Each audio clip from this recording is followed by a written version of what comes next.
며칠 전 다이어가 한 발언 때문에 토트넘 감독인 한 말이 다시 재조명되면서 왜 다이어는 주장이 될 수 없었고 손흥민이 주장이 되었는지 알 수 있었습니다. 다이어는 아직 자신의 전성기가 오지 않았다며 옛 토트넘 동료인 무사 덴벨레와 베르통원을 언급하며 그들도 전성기가 30살에 왔으니 나도 이제 곧 전성기가 올 것이라고 말했습니다. 이게 손흥민이 주장된 것과 관련이 있는 이유는 바로 토트넘 감독인 포스테코글루가 손흥민에게 완장을 건네기로 결정했을 때 클럽의 내부 관계자들이 놀랐다고 합니다. 추측이 아닌 실제 풋볼 런던에서 이렇게 기사가 났습니다. 물론 손흥민은 팀에서 항상 많은 사랑을 받은 선수였지만 바로 휴고 로이스, 해리 케인, 에릭 다이어, 호이비에르 등 쟁쟁한 선수들이 옆에 있었기 때문에 손흥민을 주장으로 보는 관계자들은 많지 않았다고 합니다. 그럼 남은 선수는 에릭 다이어와 호이비에르인데 토트넘에 그렇게 오래 있지 않았으니 제외한다고 하면 남은 선수는 에릭 다이어밖에 없었습니다. 그래서 다이어도 나름 기대를 하고 있었을 것입니다. 그는 잉글랜드 선수이고 토트넘 주전 센터백으로 계속 뛰었기 때문이죠. 그런데 갑자기 토트넘 감독이 손흥민이 주장이라 하니 다 놀랐습니다. 토트넘 감독은 따로 공지를 하지 않고 팀회의 중에 갑작스럽게 손흥민이 주장이라고 발표했습니다. 그리고 지금부터 토트넘 감독이 한 말이 중요합니다.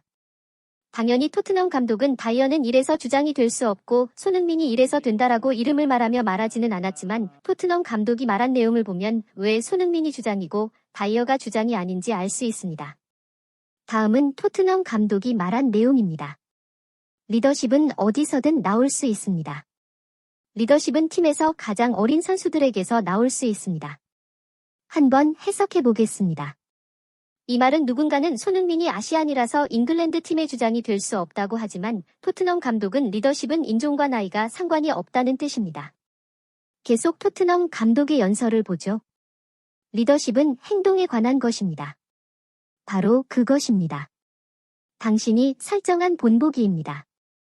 행동이라 하면 손흥민이 아주 좋은 본보기입니다. 손흥민이 처음 토트넘이 왔을 때 아무도 손흥민이 이렇게까지 성장할 수 있을지 예상한 사람이 없습니다. 주전도 아니었죠. 그런데 손흥민이 계속 성장해서 매년 10골을 넣고 주전 자리를 얻기 시작하더니 결국 득점왕까지 달성하는 모습을 보여줬습니다. 손흥민은 말만 번지르르 하는 것이 아닌 직접 눈으로 보여줬습니다. 반면에 다이어는 어떨까요?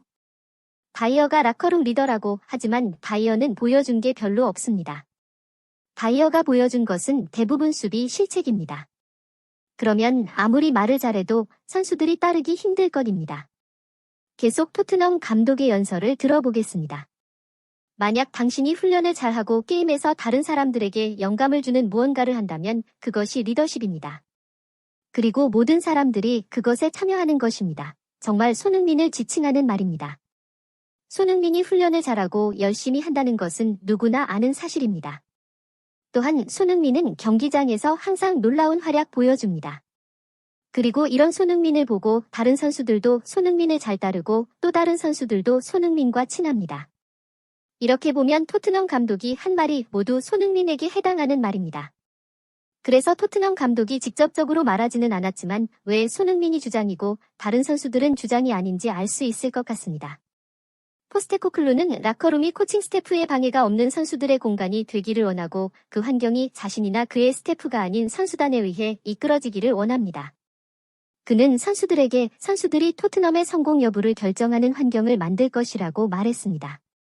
이게 바로 토트넘 감독이 손흥민을 선택했던 이유입니다.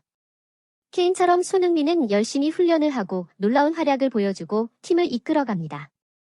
토트넘 감독의 전적인 신뢰를 받고 이제는 토트넘의 주장이 된 손흥민이 토트넘과 어떤 성적을 거둘지 궁금합니다.